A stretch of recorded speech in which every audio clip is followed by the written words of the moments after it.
Hi, I'm Shao. I think that photography is too precious to leave it in the hands of technology Nazis. You see, photography has an important role in our society. It always had, but especially now. And I'll come to it later in this video.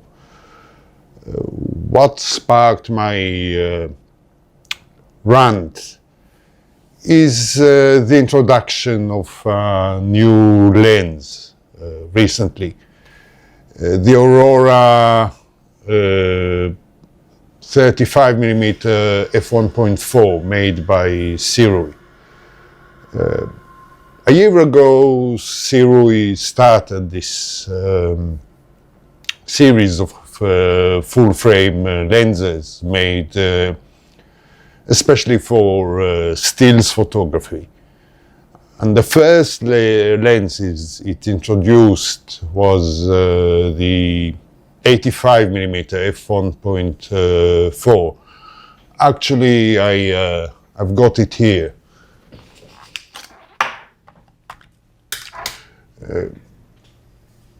You see, this lens is relatively small, relatively light for an 85mm f1.4, and its design, its optical design, is quite well balanced.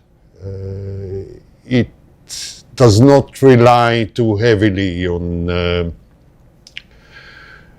extra low dispersion elements to reduce aberrations, especially chromatic aberrations. And that allows it to create beautiful images. Well, I wouldn't say it's highly poppy, but it's definitely above average compared to other modern lenses made for mirrorless cameras. It maybe cannot resolve all the details that could be resolved by a very high resolution sensor, but it does keep the gentle gradations, and it stays true to the way our eyes see the world. So it is an excellent portrait lens. Now, the new 35mm,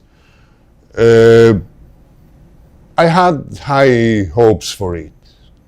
I thought that the Aurora series would retain this true-to-life rendering that the 85mm has.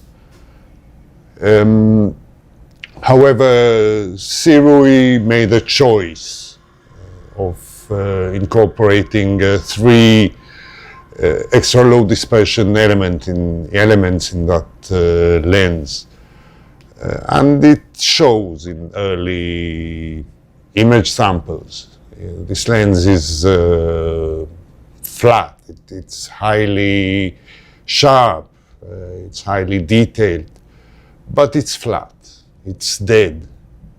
It's not suitable for photographing living things. And it's a disappointment for me personally. But then it gives me hope too, and let me explain why. How many more iterations until those nearly perfect lenses become truly perfect? Until there is no perceptible advantage to the new generations of lenses. Those high resolving power lenses made with a lot of ED glass and special spherical elements made of plastic are so sharp, so clean, they are so well corrected for any type of aberration that it is already difficult to make an even better lens. You could argue that lenses can always be made faster while keeping this high resolving power and extreme cleanliness. But that is already done. You see, Viltrox and recently Sigma already introduced 35mm with a maximum aperture of f1.2. Those are, of course, even larger, even heavier lenses, because you need a large diameter to contain all this extra glass. What is the point? I mean, a 35mm lens is not made for isolating the subject, or at least it shouldn't, in my view. Wider lenses are made to contain a lot of context, to integrate the subject in the environment, to show the background rather than concealing it. So those lenses don't need to have a very wide aperture. Modern sensors are already very good at low light, so you do not need an f1.2 aperture to bring in more light into the camera. An f1.4, even an f2 aperture will definitely do. You could argue that new cameras will have even higher resolution. But there are a few caveats to that. Sharpness would be limited by diffraction at even wider apertures.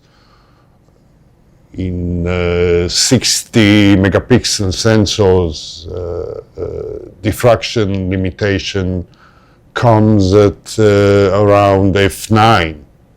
Increasing the resolution will make those high resolving power lenses useless. They will have no point, because you will not be able to depict all those details because of diffraction. Higher resolution sensors will definitely require more processing power. The processors in existing cameras also already produce so much heat that there are some overheating issues, especially relevant to video. Huge files will require a lot of storage space, larger memory cards, new, more powerful computers. And no one is asking for that.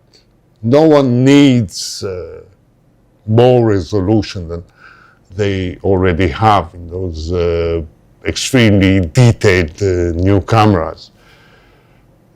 So I don't think the market will go there.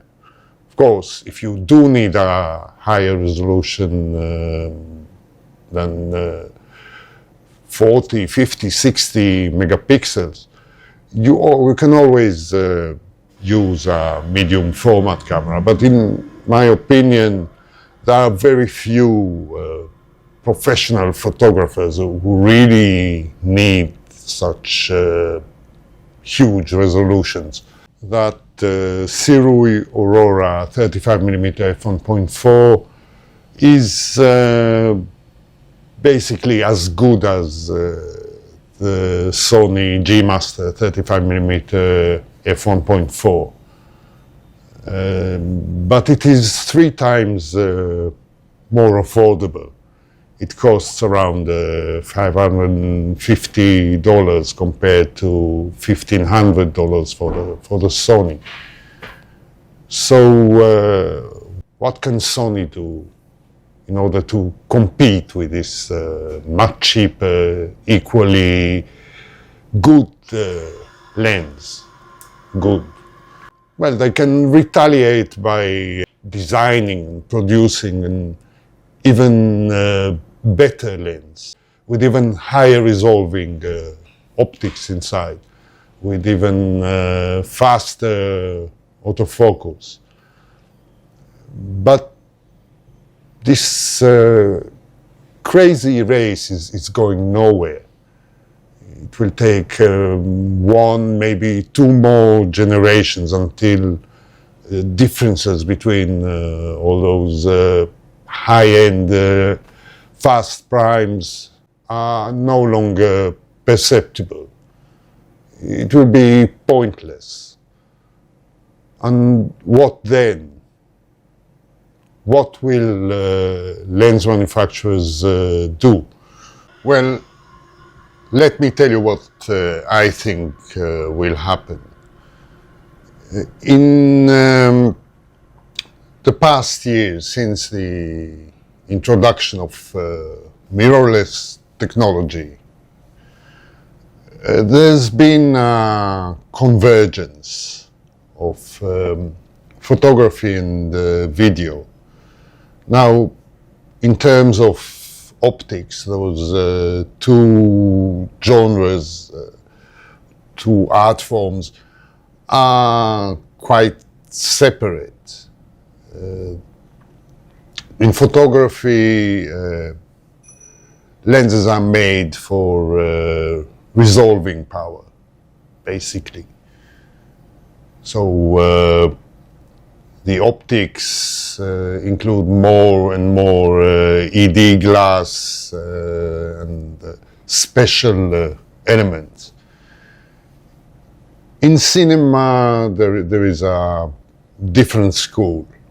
Cinema lenses are not judged based on their resolving power. They are judged based on their ability to imitate the human eye, on their ability to convey emotion, to create credible, true-to-life images. The leading manufacturers of cinema glass are not Sony or Canon or Sigma. They are Lights and Zeiss and Tokina and Cooke. Let's take Cooke as an example. This British manufacturers has been producing cinema lenses for the past century. Now, they've been known to produce the Speed Pancro line, which is a historic design of lenses. Basically based on the double Gauss design.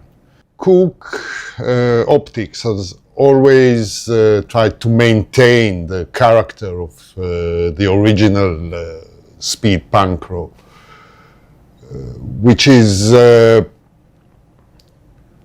flawed image, you could say. It has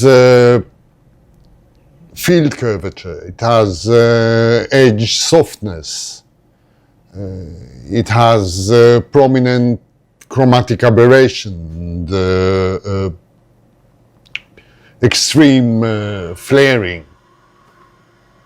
It has low contrast, but that design makes emotional images. It really shows the viewer what the world would look like if they looked at it with their own eyes. It is very lifelike. It is natural looking. The being natural, it really enables those lenses to convey the human emotion, the human condition. And a lot of filmmakers have chosen specifically Cooke lenses for their productions because of these qualities.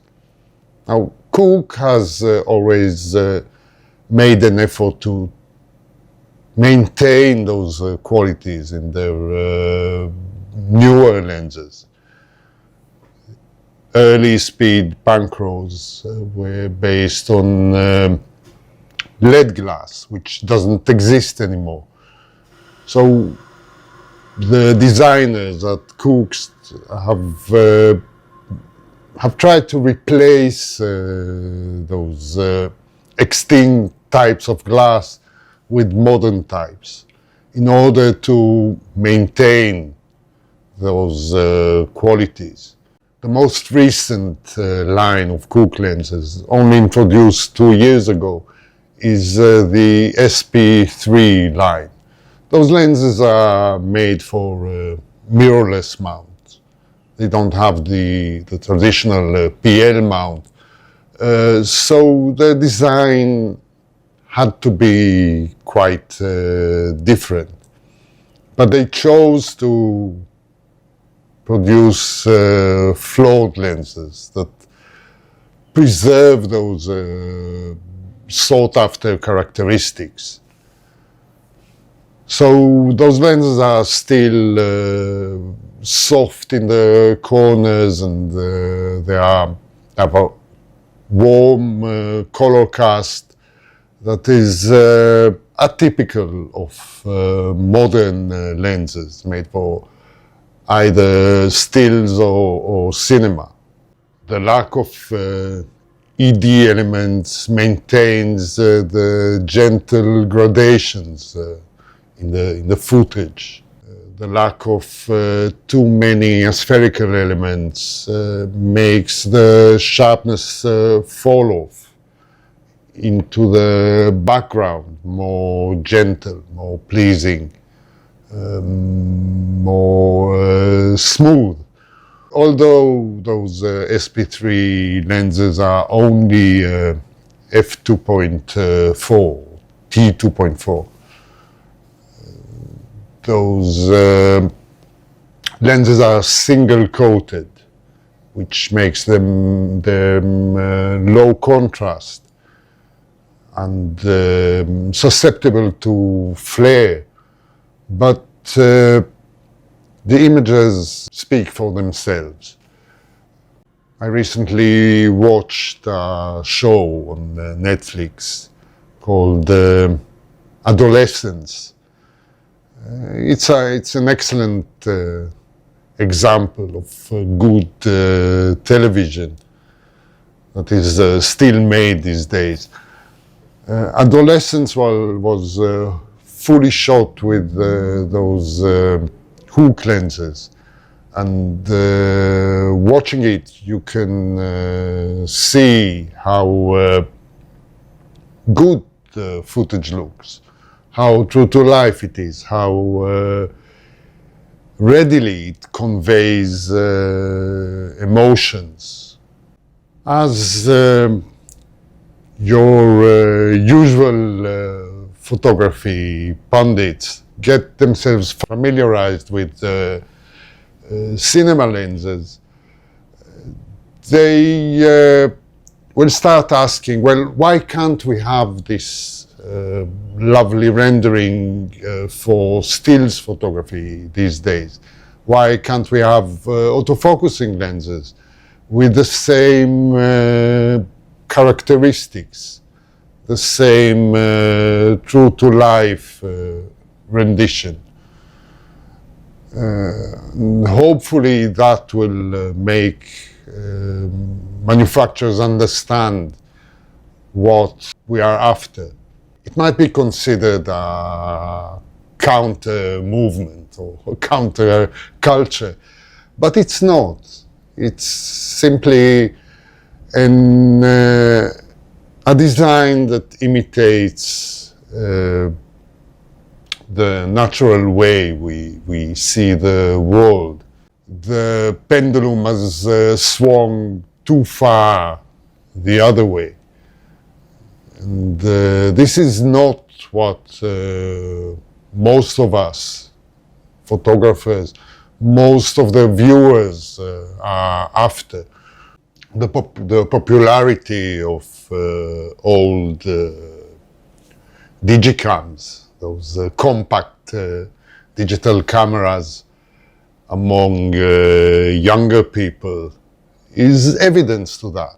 People are tired of looking at those dead images. They want life in their images. They want to see the world in a true way. Let me switch now to a lens that should portray the scene in a way that might be preferred for cinema. It's the old Falkland 40mm f1.4 classic. Just look at the scene, look at my face. Okay, see you in a bit. Right, this is the Falkland 40mm classic. Shooting it at f2.4. There's been a change of heart in our society. I think that people are tired of not knowing what is true and what is fake. It's a geopolitical thing, but it's also a result of artificial intelligence taking over our lives. It's not only in AI-generated imagery that is everywhere these days, in stills and in the video. It's also in algorithms taking decisions instead of humans. You can feel it everywhere. And I think that people, especially young people, are after authenticity. They want to know the truth, even if it's ugly. Shallow depth of field is out of fashion. And this is why old compact cameras with tiny sensors are so sought after. I think that the new zeitgeist is subject integration instead of subject isolation. Photography has to reveal rather than conceal. It has to be rich in context. It has to show what is really going on. And in addition, there is a crave after the specific rather than the generic. The face of photography is changing, and so should be the lenses we use. It's about time that manufacturers make modern lenses that help us see the world the way it is, help us depict the human condition, help us convey emotions in our subjects. I know it sounds a little bit like a manifesto, like I have an agenda, but it's not that.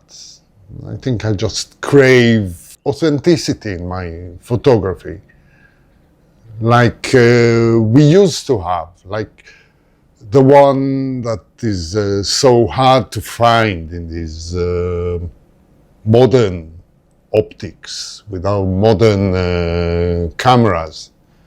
And I have a good reason to believe the industry is finally going in that direction, for all the reasons I cited in this video. All right, that will be all for today. If you liked the contents of this video and would like to support my channel, please consider buying me a coffee. There's a link in the description below. It's a nice gesture between gentlemen. Thank you for watching, and see you again soon.